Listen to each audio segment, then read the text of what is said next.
దేవుని నామంలో అందరికీ వందనాలు. ఈరోజు దేవుని వాక్య సందేశం. ప్రభువు స్తుతినందునుగాక. అనుదినము ఆయన మా భారము భరించుచున్నాడు. దేవుడే మాకు రక్షణకర్త అయి ఉన్నాడు. కీర్తనల గ్రంథం 68వ అధ్యాయం 19వ వచనం. నిజమే కదండి. ప్రతిదినం మన భారం భరించే దేవుడు ఆయనే. చింతించుచున్న వారలారా మీ చింత యావత్తు నా మీద వేయుడి అని చెప్పారు దేవుడు. అలాగే ప్రయాసపడి భారం మోసిన సమస్త జనులారా నా యొద్దకు రండి, నేను మీకు విశ్రాంతినిస్తానన్నారు.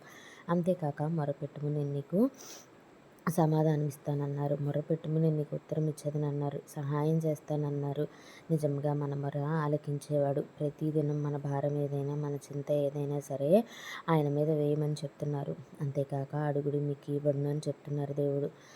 నిశ్చయంగా నేను నీ మొర ఆలకిస్తానని చెప్తున్నారు. ఇంత గొప్ప దేవుడు ఇంకెక్కడైనా ఉన్నారా అండి? ఆయన సజీవుడైన దేవుడు, చూచున్న దేవుడు, వినే దేవుడు, మాట్లాడే దేవుడు. అట్టి గొప్ప దేవుడికి నిజంగా మనం ప్రతిదినం ప్రతి క్షణం స్తుతిని చెల్లించవలసిన అవసరం ఎంతైనా ఉన్నది కదా.